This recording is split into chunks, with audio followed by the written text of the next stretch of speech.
Hey, hi everybody. Welcome to our last meeting of the year. This is I'm going to start the meeting, as I explained to you guys who are here, I'm going to start the meeting, we'll do our pledge, and then we'll elect a chair, and then whomever wins the chair position, or whoever, is voted chair, not wins, is voted chair, we'll take the meeting from there, and we'll move forward. I just want to remind you that if you speak, please make sure you say your name first. This is Julie, so that it's clear for the minutes. So the first on our agenda is a Pledge of Allegiance. We remembered a flag. Oh, nice. I pledge allegiance to the flag of the United States of America and to the republic for which it stands, one nation, under God, indivisible, with liberty and justice for all. I'd also like to take a moment of silence for George Markley.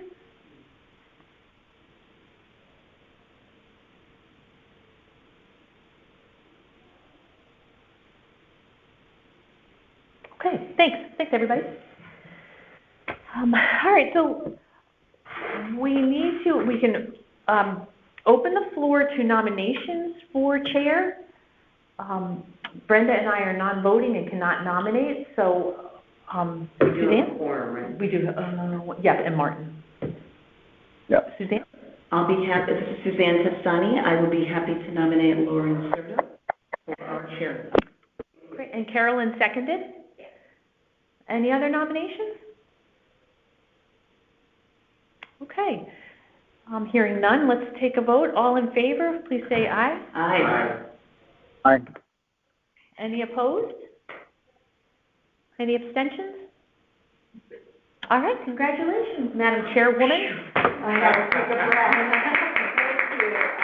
Thank you so much. All right. I appreciate the nomination, the second, and having the opportunity to serve on this amazing commission, of which it's been a challenge during COVID, and I want to thank Julie, Brenda, and the staff here at the Senior Center for being an amazing support system when all of us really didn't have the resources to see this through without their help. So thank you so much, and I look forward to serving again. We're glad. Yes, thank you. So I would like to then move on to the approval of our minutes from our last meeting, which is in October, and I want to say thank you to Julie for her kindness and empathy to me and my family. My mother passed away, and it was a challenging November, but we're all getting through, and we will, and I thank you all for your sympathies, condolences, cards, and it's all good, so thank you.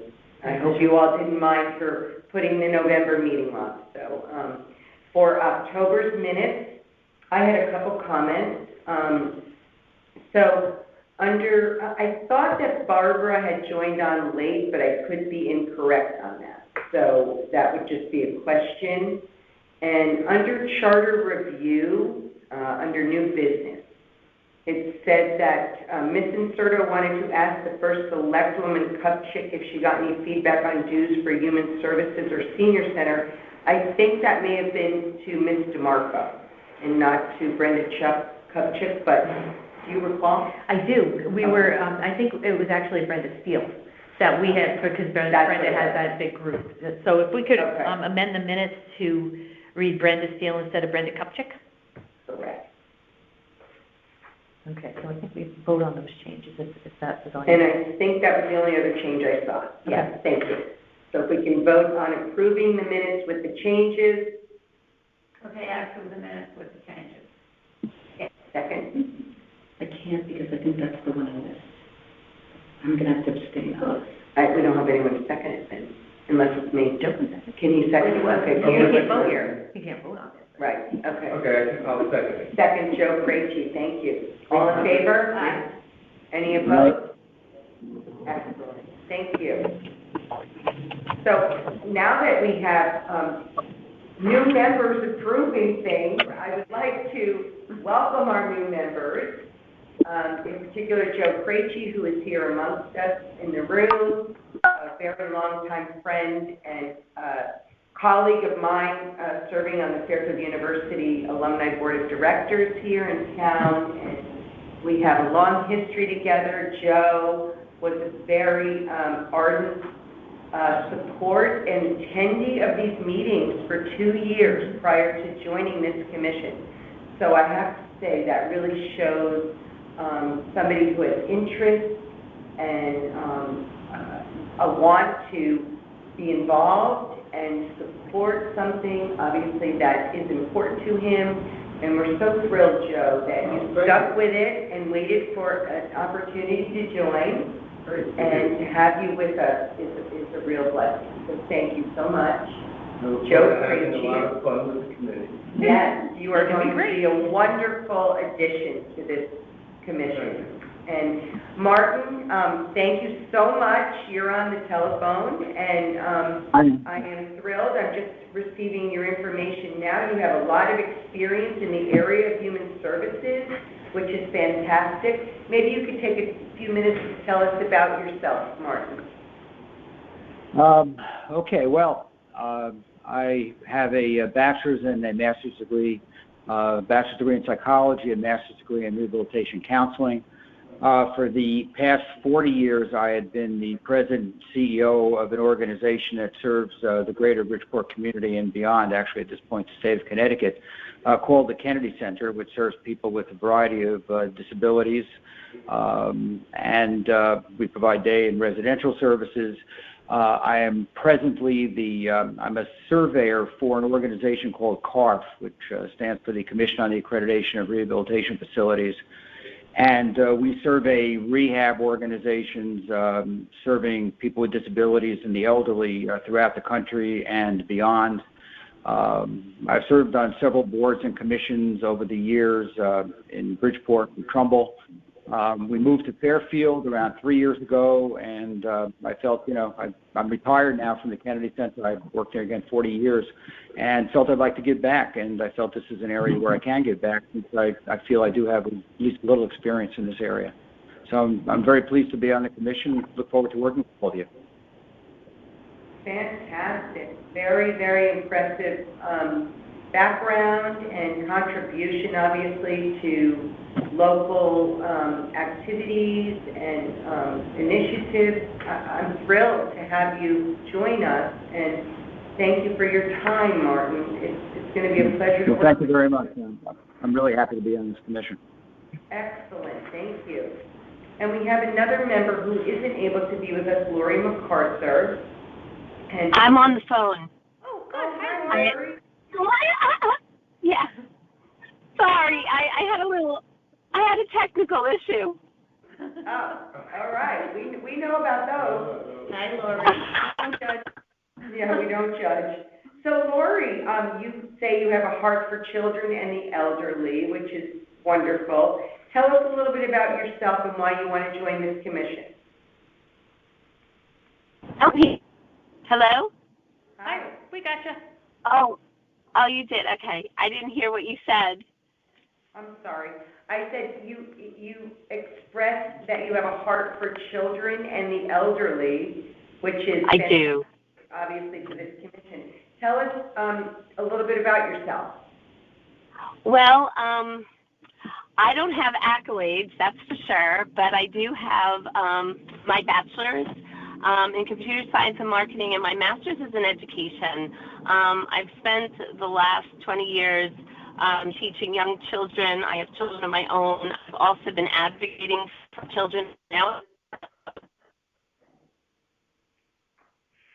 Oh, we lost you there. I've been witnessing deep healing in women from ages 18 and up, all the way to women in their 70s who've experienced childhood trauma. And most recently, and I'm just for the sake of time for you guys, most recently I've been taking care of my mom, who is in the throes of advanced Alzheimer's dementia. It's been a very trying, hard road, and I am her sole caregiver. She is now in a facility, but I have I'm very active in her care, and have been able to witness firsthand how crippling the disease really is and how soon it starts. And I think it has to do with a number of things, not just what they eat and their lifestyle and their exercise, but their environment. And I notice in this generation that there's a lot of people in my mom's age group that with this Alzheimer's that have such stories to tell. They're unbelievably rich with stories, and I've just developed such a heart for the elderly. So now I'm working from both sides of the spectrum, kids and older adults. And so I just thought that this would be a good fit for me to, I don't know what I can give. I only know that my passion drives me, and my faith is very strong. And I feel that God has led me to this particular commission, and I'm very grateful for the opportunity. That's wonderful. Just listening to the 3 new members, and I'm going to let Joe talk a little bit about himself. I know that I told you all about my connection to Joe, but he also has such wonderful background and enthusiasm. And Joe, why don't you tell us a little bit about yourself? Well, my wife and I have lived in Fairfield since 1978, and since that, we've been involved with lots of civic activities. And as Laura mentioned, I'm also a Fairfield U grad, so worked a lot with the Fairfield U Alumni Association. So my wife and I, my wife was a teacher in the school system. She's retired now, so we both had a very big connection to the town of Fairfield, even though we are not originally from the town. From a professional point of view, I am retired. I was a corporate lawyer, and among my many functions, I served as benefits counsel for a couple of major U.S. corporations. So I have been used to dealing with retired folks, people with pensions, to be able to hopefully treat them. Perfect. Yes. Excellent. We couldn't ask for 3 more qualified and I think well-served members to this commission. So thank you all 3. Huh? You're going to give us big heads. Oh no, but it's amazing. Like when I hear your qualifications, and you all are very obviously committed to serving, and that is really a benefit to all of us. And thank you. And I look forward to working with all of you. So congratulations. Yay. Thank you. Thank you. Because we did not meet in November, I wasn't able to formally thank 2 outgoing members, Netrain and Linda. Linda? Yeah.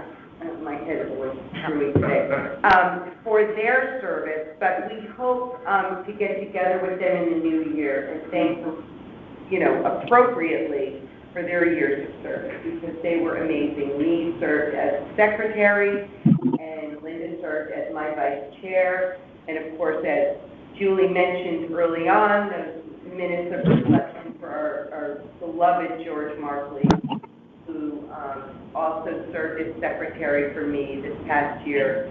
I am going to miss all 3 very much because they were incredible participants on this commission, and I know you're all going to follow in those shoes and footsteps, so excellent. So I guess because I have now been officially voted in as your chair, I have to ask this commission, anybody that would be willing to step up to serve as vice chair and secretary. I know that's pressure, and I'm sorry to put that on you like this, but it's unusual, but it's also, I think, an opportunity.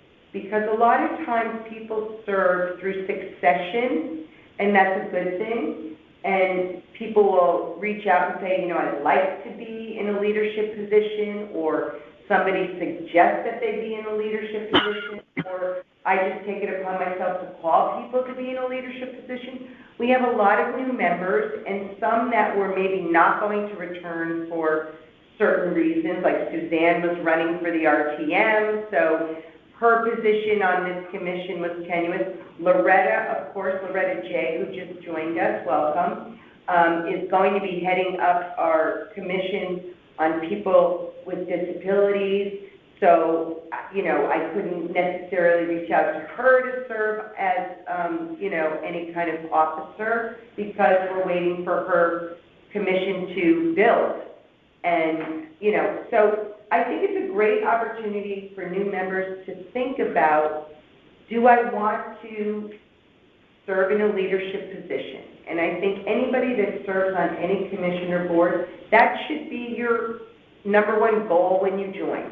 How can I be a leader? How can I serve? Just participating is one thing, but whenever I joined a board, it was always, how can I get into a leadership position? Because that shows that you really are invested and you want to be a little bit more responsible. So anybody that feels they would like to take on the role as vice chair or secretary, I would invite you now to self-nominate. I'm Go ahead. sorry. No, go ahead. You talk first. Okay, I wouldn't mind being secretary. I mean, I haven't been on the commission at all, so I'm not vice chair. Well, you have for 2 years, but just not as a member. But I'd gladly do the secretary. Does that mean taking the minutes now? Just say your name. Okay, this is Joe. I'm sorry, I apologize to the folks on the phone. So this is Joe Krejci, and I would be glad to serve as secretary. Excellent. Thank you, Joe. It worked out beautifully. I would be happy to serve as vice chairman and Suzanne Testani. It'd be an honor. Oh, it couldn't work out better. Anybody else? Yeah? Excellent. Okay. Any comments or questions? Okay. Excellent. So I would like then to nominate Suzanne Testani as our vice chair and ask for a second. I'll second. Second. Okay. Thank All, you. all in favor? Aye. Any opposed? Excellent. Congratulations, Suzanne. Very excited. Congratulations, Suzanne. Thank you. Congratulations, Suzanne.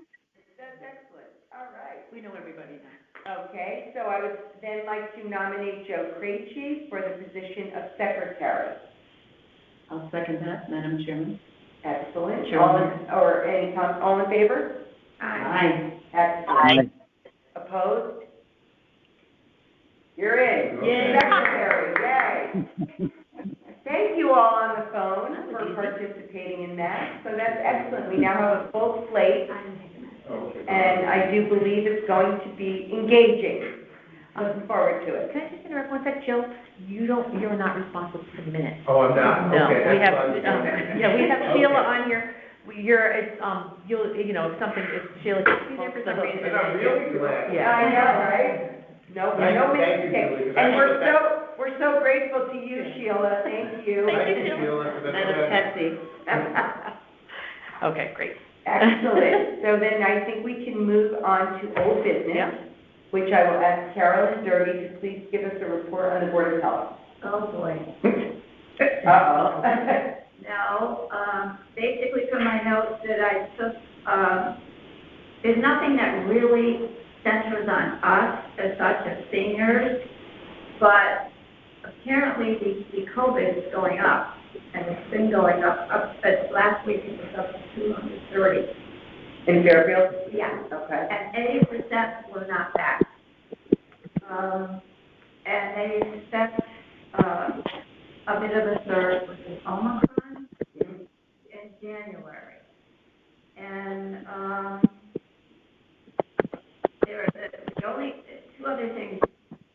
Nurse burnout is happening, and they're really trying to get people to come in, some like on a part-time basis, as much as they can, because they said they're really, the woman that's in charge of, I'm sorry, I can't remember her name, of the school nurses, and they're really having an issue with trying to keep up with everything and all the paperwork.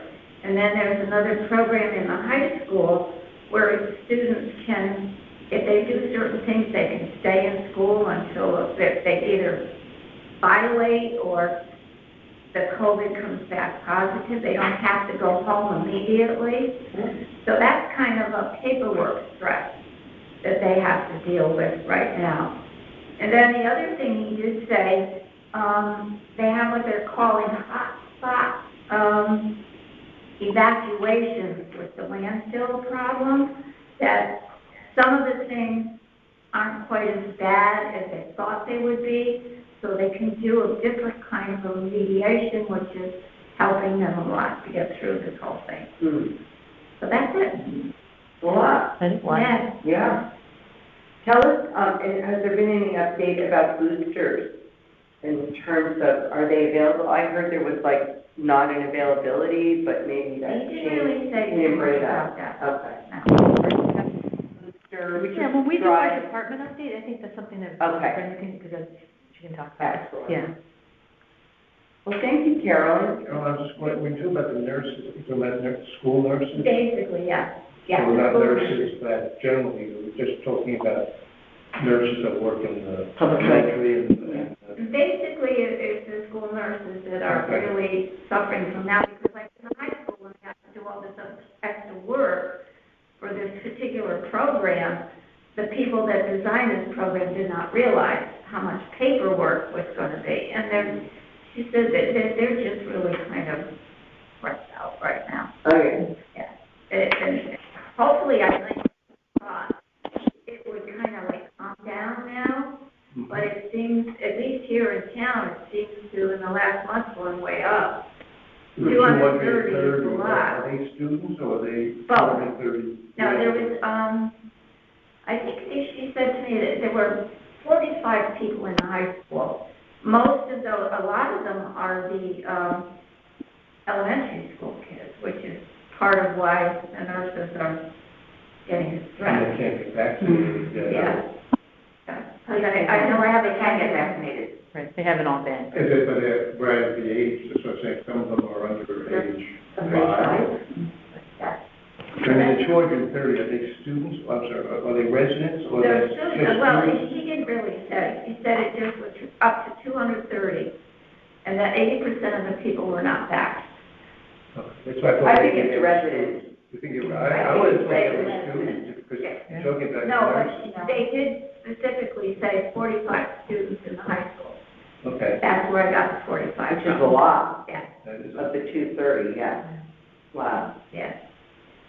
Well, there's no question that there is a spike, and whether it be with this new Omicron from South Right, Africa, or whether it's Delta, or, you know. There's gonna be new ones too. Yeah, Yeah. exactly. It's mutating, it wants to live, so. it's Yeah. helping. Yeah. So that is very helpful. Thank you. Anybody have any questions for Carolyn? She said, please no. Okay, we'll move on now. Loretta J., please provide us with an update on your commission on disability. Oh, it's not my commission, it's the town's commission. Let's see, we have received applications, and the selectmen are preparing, I spoke with, the selectmen are preparing to have a meeting where they will be presenting the potential candidates. How many do you have? There are, I think, believe that there are more, I spoke with Representative, excuse me, Jen? Black Women, Oh, Upchase today. Oh, good. And she says there are more applicants than we have openings.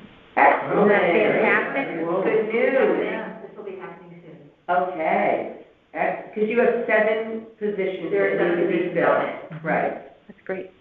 So, what is your timing for them to review those? She did not say. Okay. It may be soon. She didn't say. Okay. They Excellent. typically meet every other Monday, so I don't know if they meet that last, no, I guess not January. Probably not, no. Yeah. Does the town employees have the whole week off between Christmas? No? No. Oh, The town hall still has to run. They still People churn. business. Okay. All right, well, thank you for that report, Loretta. Anyone have any questions for Loretta? Okay. start with senior advocates. I presume you're going to report for them, Julie? Herb, do you happen to be on the phone, Herb? I am, Julie. Can you hear me? Can you all hear me? Yes, we can. Hi, Herb. Then hi, everyone. So just a few. Hello. Yep, you're still with us. Great. Just a few.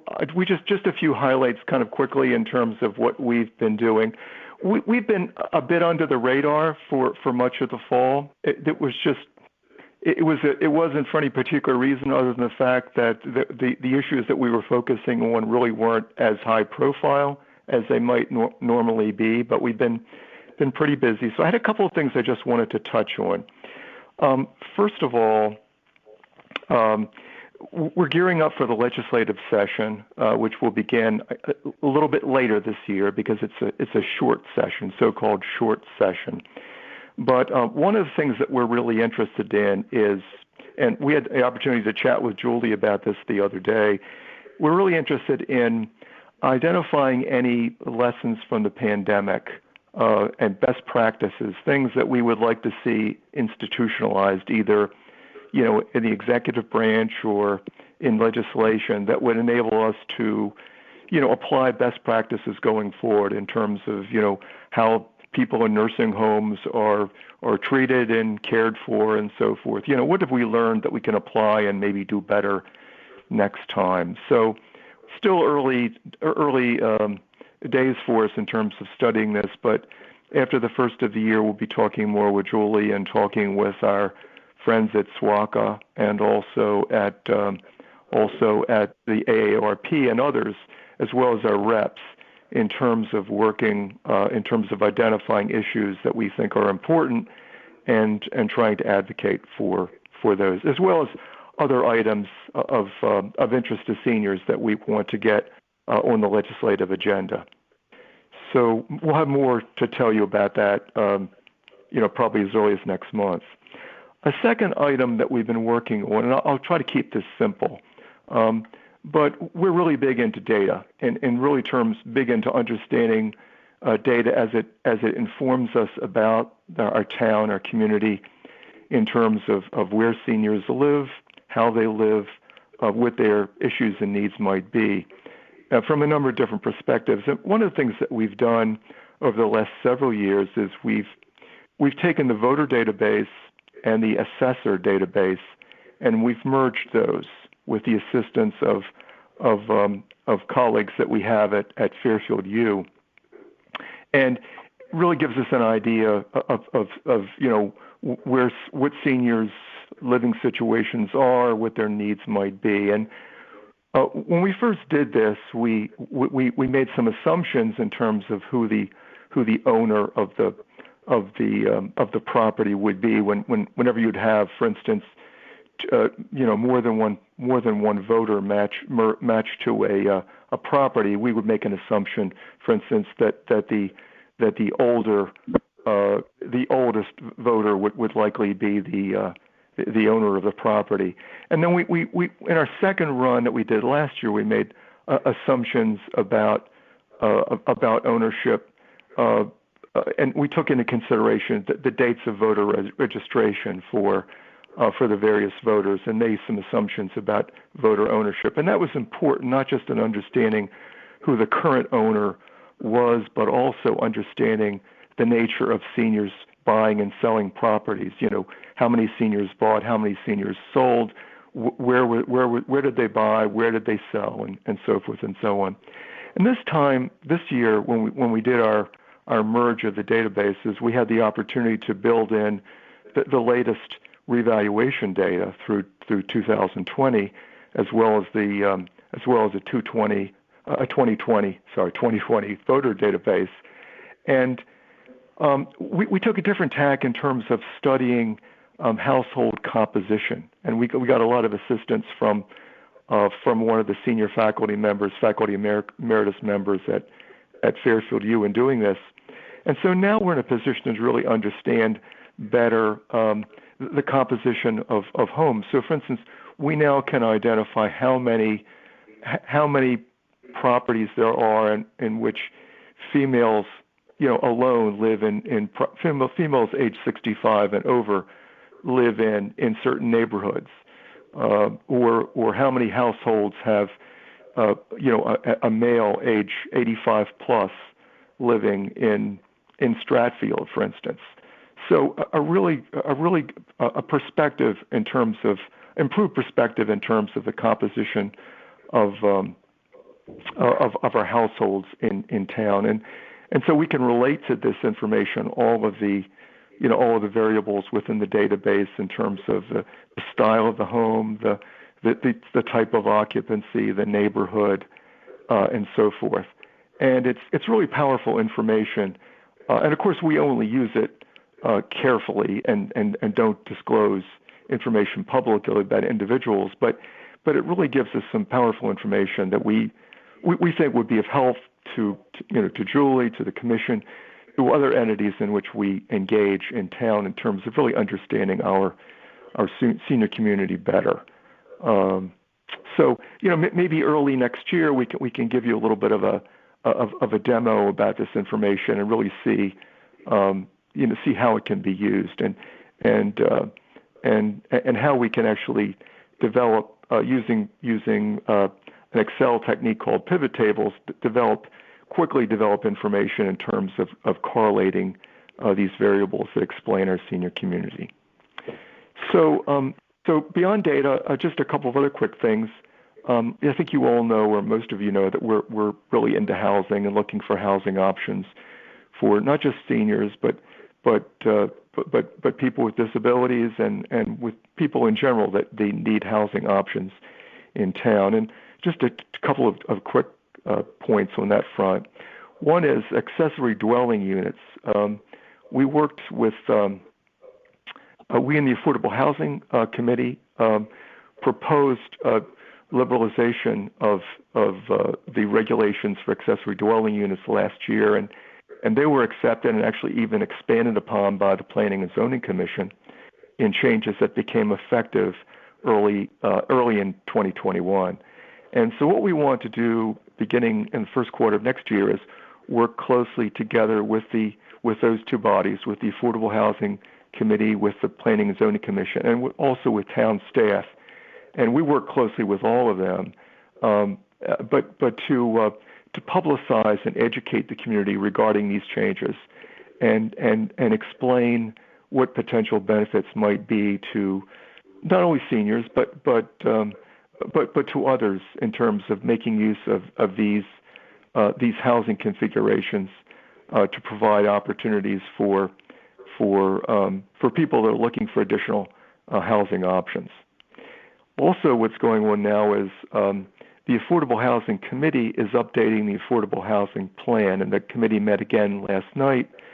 And so we will have by June of next year a final revised affordable housing plan. And I think it's really going to be an exciting opportunity for us to upgrade the existing plan that was done in 2014 with a number of new wrinkles and with a number of new areas in which we can all work toward presenting more opportunities to increase our housing stock of senior-friendly housing and housing that's also friendly for people with disabilities, with millennials and others, because clearly we need more housing options in Fairfield. So the last item is one that I think you spoke with Julie about in the October meeting, and that is the age-friendly initiative. And we hope to really get going in a big way with age-friendly next year. We're excited that First Selectwoman Kupchak is enthused about it as well, and so we'll be working toward organizing the effort. And next year, we've put together an explanatory PowerPoint presentation that we're going to refine over the next couple of weeks, and we've also done some preliminary work with Julie toward identifying possible sources of committee members going forward. And so a lot of interesting work I think, and I think age-friendly is really an opportunity to really not just make Fairfield more friendly for seniors, but also to use it to build community solidarity across generations as well. So that's just a few of the things that we're working on at this point in time. Wow, that's great, Herb. Question about the Affordable Housing Committee. Is that a committee or a commission in town? I can't remember. Committee. That's a committee. It's a committee right now, and in some ways, it's a great question, Laura. It's a committee right now. In some ways, it perhaps should be considered for a commission. It's a group right now that has advisory capability, but what we're talking about in this revised plan are a number of potential increased responsibilities for the committee. So I think that the exact structure of that entity probably bears study going forward.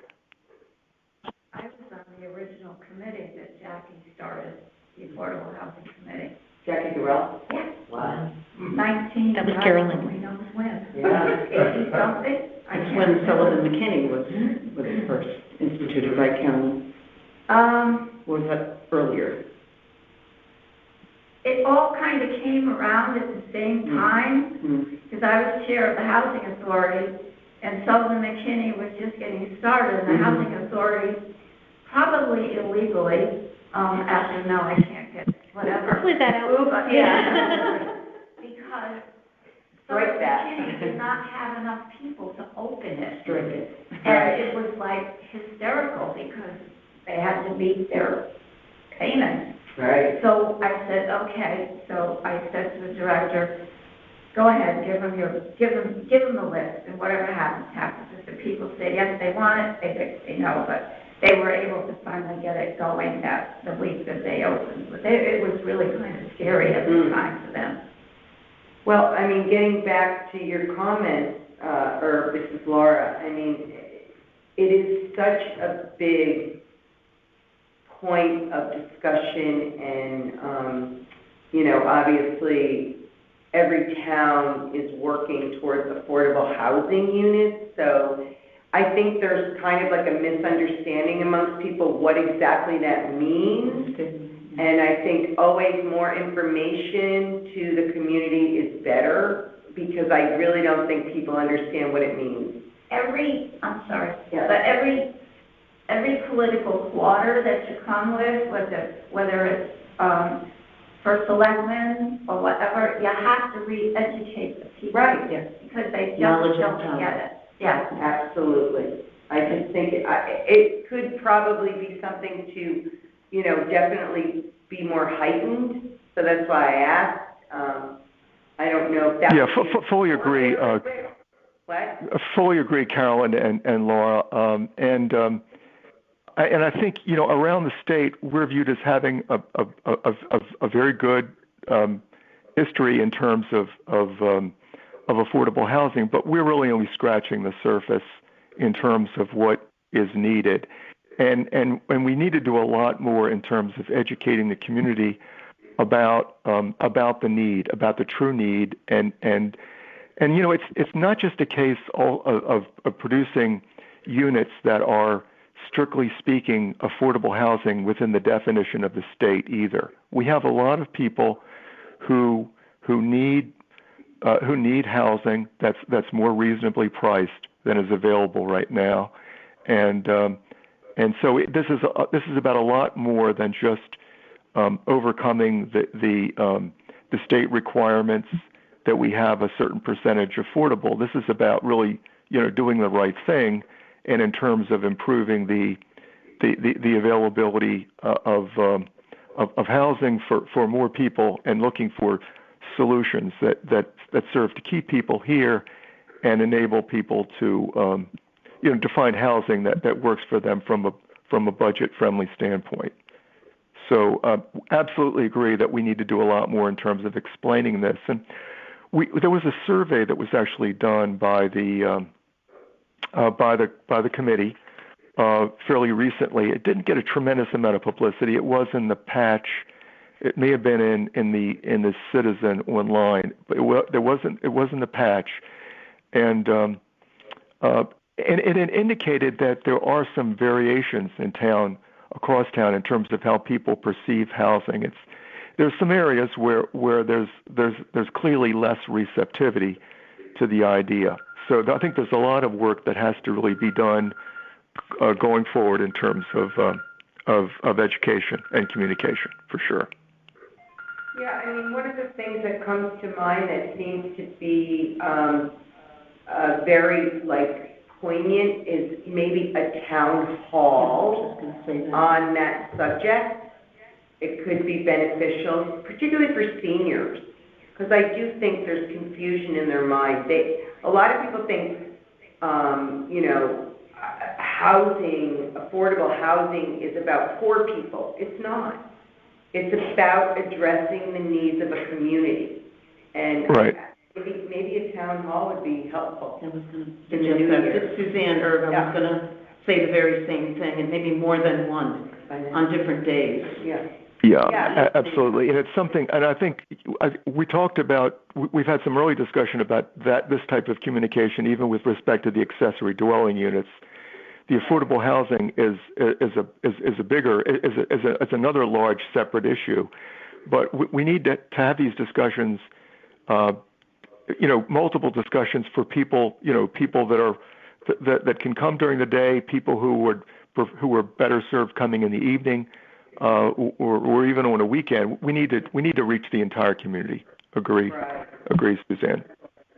Well, we'll revisit with you on this certainly in January, February, but maybe start with this commission, and we can kind of, craft something with you and how to move forward with that. That would be wonderful. That sounds great, and we'll keep you apprised of how the plan, the revised plan, is going. The current thinking, I think, is that it'll be done about June. But there will be interim periods when draft plans are made available for community input and discussion. So we'll keep everyone apprised of as we move through the various checkpoints and milestones. Fabulous. Thank you, and thank you, Herb, for being so on this commission for us and providing us with such valuable information. Really appreciate it. Can I ask, Herb, Sure, absolutely. Happy to. Herb, this is Joe Fracci. I was just curious about this age-friendly initiative. I know you were saying you were preparing some kind of, PowerPoint presentation, but I'd just be interested in what that means. So if you could, is there something you could provide to the members of this commission now, or? Are you going to cover that, Julie, in your... Oh, I'm sorry, Julie. No, you're good. You're good, Joe. Or maybe it would be great if you could come in January and we could have you talk about Fairfield Senior Advocates, and also we can talk more about age-friendly communities. I think that would be a great idea. Or January, February? Yeah, absolutely. I think that would be great. It would give us a chance to maybe put together that PowerPoint presentation, with some... with some more definition, and I think that timing would be great. We could certainly do it as early as January or whatever works within the mission's calendar. Okay. And Joe, in the meantime, I'll send to everybody there's a link that you can read up on and then get a sense of it. Great. And then everybody's perfect. Great question. Excellent. Herb, then we'll look forward to seeing you in January. Sounds great. Happy holidays to everyone, and we'll look forward to that as well. Thanks. Thank you so much. Excellent. All right. One of the things that Julie did provide everybody prior to this meeting is our town charter. Okay? And this is something that the town revisits every 10 years. And they've asked our commission to particularly look over those areas pertinent to the Human Services Commission and provide whatever grammatical changes, vocabulary changes, maybe a different approach to what you're reading about this commission, any input or corrections or deletions, for that matter, that you think would be valuable. I particularly read this again last night, and it's not a good thing to read at night, just to let you know. It's kind of a sleeper, but... So you slept good last night. Yeah.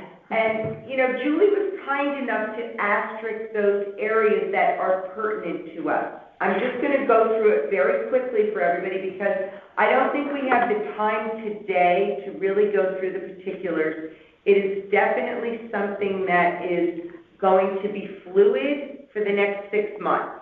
However, I would like this commission, by January's meeting, to come forward with any of those comments or things that you would like to see changed for our commission only.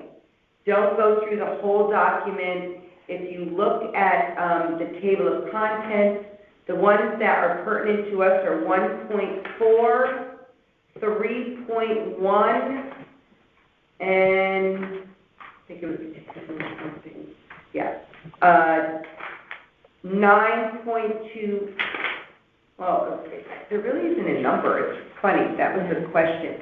9.26 is librarian, but then I think it's 9.27, which is specific to commissions, and then human services is 10.16, and 10.18, Article 11, standards of conduct. So there's quite a bit here, and that's why I don't want to tax you all in this meeting today, but there's a lot of information to review, and if you could do that, that would be fantastic by our January meeting. Please come back with those comments. That would be very helpful. And I will resend everybody the charter. Joe and Martin and Lori, I don't know if you got that. I think you sent it to them, yeah. I think I have. I am so good. It Okay. was part of the attachment, but in order to send it again. Okay, I'd be happy to resend. I'm perfect. That's. And if you want, I can recap those areas that we need to concentrate on, if that would be helpful. It's in that follow-up, not now. Anybody have any questions about that? Great, thank you. Under new business, we have a new calendar for 2022 that we have to vote on today. And obviously, as part of that charter, it says when we're supposed to be meeting, which is usually the fourth Thursday of the month. And if 4 p.m. still is acceptable to everybody here, or if there are comments, let's talk about it. But that's kind of our target. Fourth Thursday of the month, 4 p.m. Hopefully, starting in the new year, it will be in person, but it still could remain a hybrid activity. Obviously, with all the spike in COVID, that's probably going to be lasting through the winter. So we appreciate anybody that participates on the telephone. Please don't feel like you need to come, but we will continue to meet in person unless otherwise advised here at the senior center. Just wondering if it's possible, rather than phone, to do it on Zoom, or if you're looking for something encrypted like Microsoft Teams, so we could see the other commission members and I think feel more a part of it if you're not got to be at the actual meeting. That's a great idea. It's Julie Martin. The town uses Webex, so I can see if we can get Webex. I almost said picture Webex, but you know what I mean. That we're live with a video. So Webex for 2022. And Julie, that'd be great. Yeah, I'm just trying to figure out logistically. We don't really have we'd have to do it by iPad, so that could be. Okay, we'll work on that, Martin. Great idea. Bear with me. Great, thank you. Yes, we want to see what you look like, Martin. I'd like to stalk you. And I want to see what you look like. So if everybody has their agenda in front of them, the future dates are outlined. And I would ask for a motion to accept these meeting dates for 2022. So moved. Second. Joe Krejci seconding. All in favor? Aye. Aye. Any opposed? Excellent. Passed. So January 27th will be our next meeting date at 4 p.m. And Julie will advise if we could do that on Webex. Yes. So that's wonderful. Okay, great. All right. So after that, for those of you that may have missed it because originally I did, there's an areas of interest for commission focus. Well, that could take another hour's discussion. We can push that to January. And I'm sure people want to go home to dinner. Table it, postpone it. But I definitely want everybody to put some thought into that because we talk about it often. People have great ideas, but I want everyone to know that ideas are important. And one of the things that we spoke about prior to COVID and maybe right after were maybe inviting Jim Baldwin, who is our town attorney, to come in and speak to this commission about what our exact charge is. And that's almost a good thing maybe for new members as well, right? And existing members. Everybody always wants to know what is really my responsibility? What are my duties? What does this commission really serve in terms of the seniors, disabled, and just the community at large? And I think it'd be really helpful if we think about that. Do we want to invite Jim to come maybe February, since Herb is going to be our January speaker, just to come in and talk to us about that. That was one of the things we've spoken about.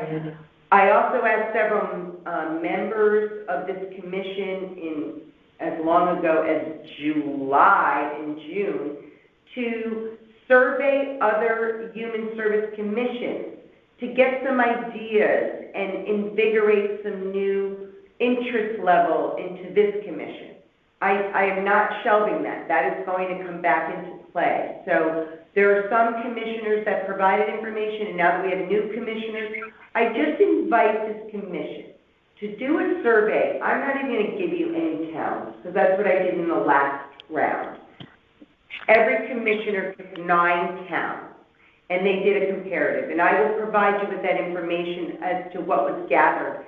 But I just invite you to just peruse some other towns in Connecticut. It can be any town, it doesn't matter. And see if you garner any ideas that maybe we haven't touched upon, or that we're missing, or that could be really interesting for us to think about. So if you could come in January with some of those ideas, that would be great. It doesn't have to be formal. Laura, can I just say something? Yes.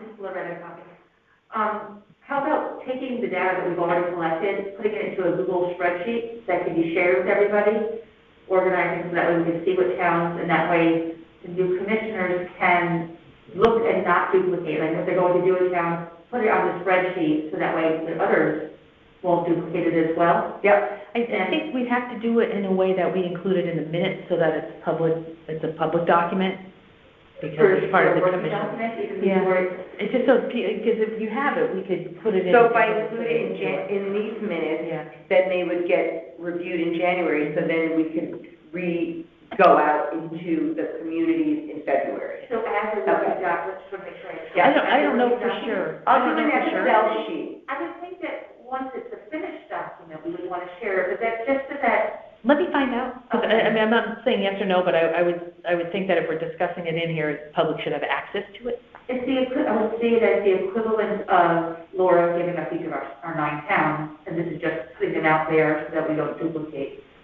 We need to clarify that. Okay. And, sorry.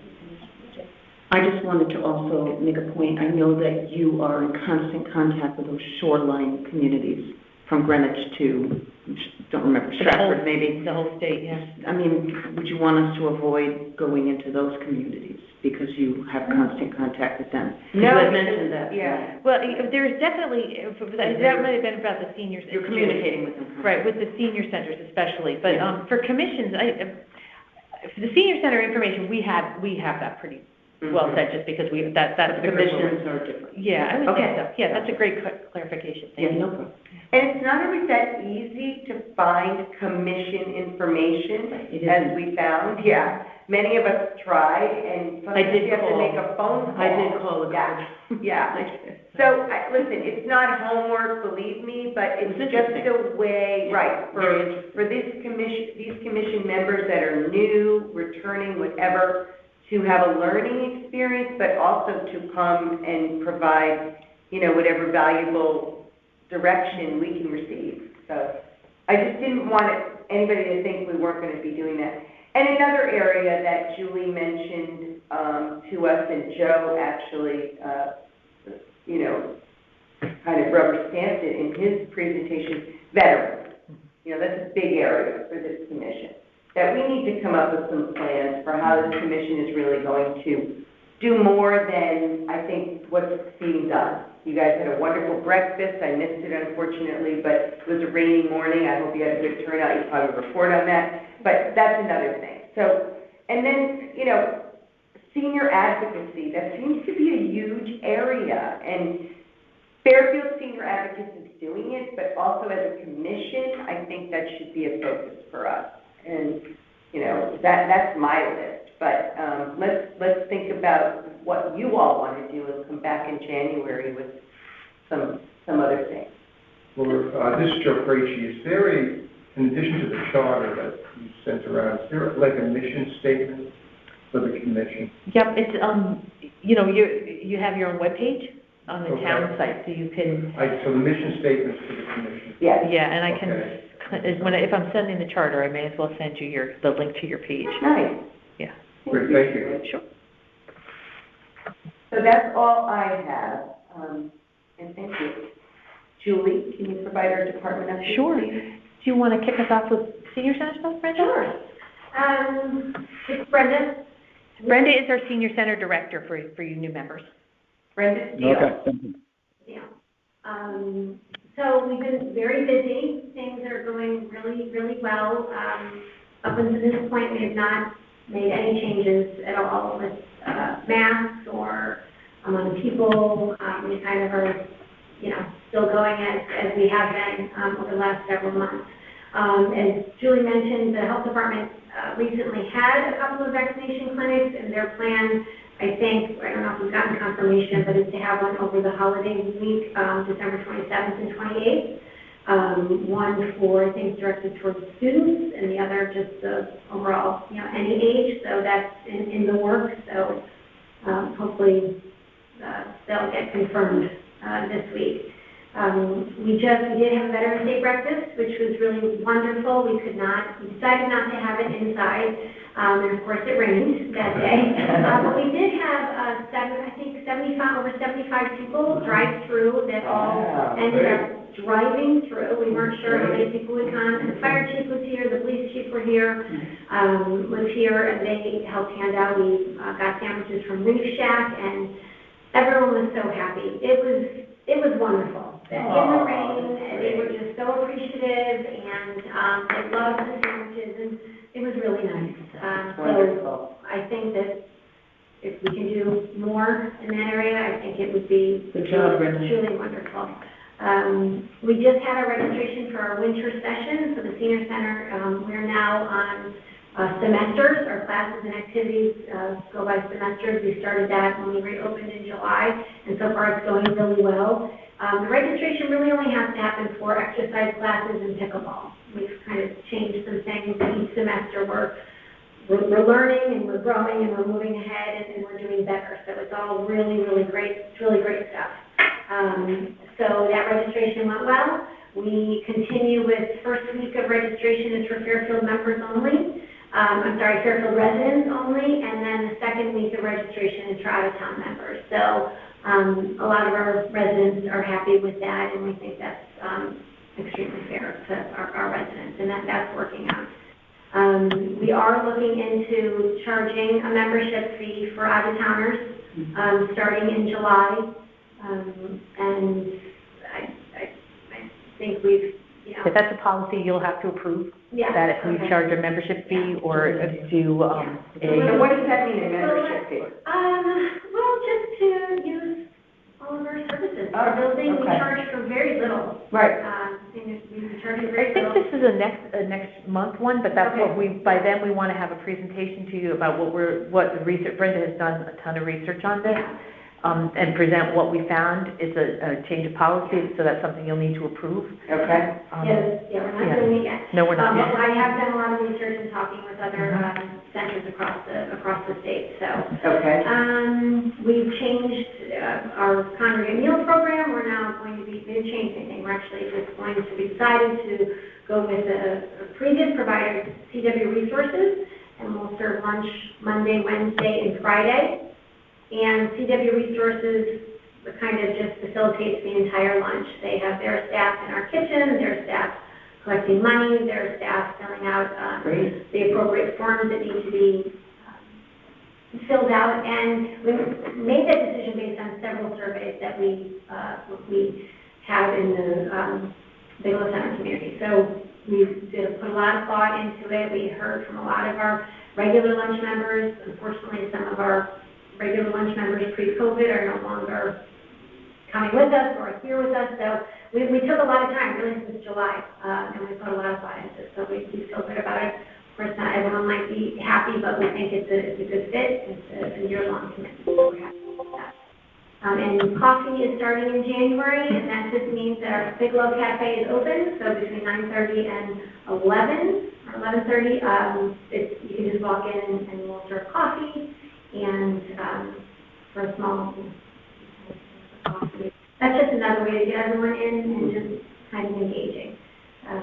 And fingers crossed that we can continue with some of the new things we're offering in January. Anything to add? Anything else? Excellent. Yeah. So for social services and just department stuff, we were awarded a grant for a new bus that will cover 100% of the cost. Yay. Yeah, and it's great. It is. We probably won't get that for another, we placed the order, we'll get it probably a year, September. It takes a while. But it's a 9-seater rather than a 13-seater with 2 wheelchairs. But it's 100% this year. You might remember that we used to have to do 20%, pay 20%. Yeah. So it'll be September 2023. Don't put it in writing because I'm not sure when it is. We haven't even, we order it come March. Yeah. Okay. We are. Just one thing to add with the lunch program, we're part of the Older Americans Act Congregate Meal Program. So we had tried for several years to try a different approach to it, and it's great food, but CW, who is the contract holder for SWACA for the Older Americans Act Congregate Lunches, has a new chef, and the feedback that from all these surveys Brenda did was that people wanted lunch maybe 2 or 3 days a week, and what we're doing now is not sustainable for the Friday. So we're really excited that they are making the effort, and they have to succeed. So they, Brenda will be managing that, and it'll go great. With the new nutritionist. Yes. So they've had to revamp it. It's good. And also with the coffee, our coffee shop is run by the Community Partners Program, which is part of the school system. The kids who are between 18 and 21, they ran the coffee shop before. They have staff with them, and it's a wonderful partnership. That's their community service, right? It's their job training. Yeah. And their job, it could be part of their jobs, and they'll help with lunch as well. For social services, we have collected so far just this holiday season, $25,000 in gift cards and cash to help our Fairfield families. That's amazing to me. It might be closer to 28 at this point today, but I'm going to say 25,000 to help our families in need, which is huge because there are a lot of families, and we are able to give more. We do not do gifts anymore. We do gift cards only because it gives families the dignity and the independence to provide for their own families and choose gifts. Our mobile food pantry partnership with Operation Hope continues. We deliver groceries to Fairfield residents who cannot access the pantry at Operation Hope. So we provide them with bags every other week with our buses, and that continues. I think it's 27 families we help with that. We are in the process of hiring a new social worker. One of our social workers left in the summer on maternity leave, and we are hopefully having somebody by next week. We'll have figured that one out. And our program, sadly, our activities coordinator, Jennifer, whom we love, is leaving for a full-time job. these are all part-time positions, and that the challenge is that there are so many opportunities out there that if something full-time opens up in an area that you love, you have to take it. So we are losing her. So we're hiring for that. I am putting in the budget this year to have Brenda's position as Senior Center Director and the the Social Services Coordinator full-time. And if it goes, I agree, but it's a budget year. We follow the process. So when the time comes for input or support or advocacy for that, I would love to be able to rely on you to help, because I think both positions are very important. Brenda and who else? Melinda, who's Social Services Coordinator. And the process, you make your request, and it's not a judgment whether the request is valid, but it's a look at the overall budget picture. So if I present it in my budget and it is delayed a year, that is not something we advocate against. That we follow the process. So if it gets to go before the boards, the Board of Selectmen, the Board of Finance, and the RTM, that is when I would ask for your support if we get to that part of it. Have you put together any data in terms of the turnover for the position? Yes. Specifically the coordinators that you were to source? Yeah.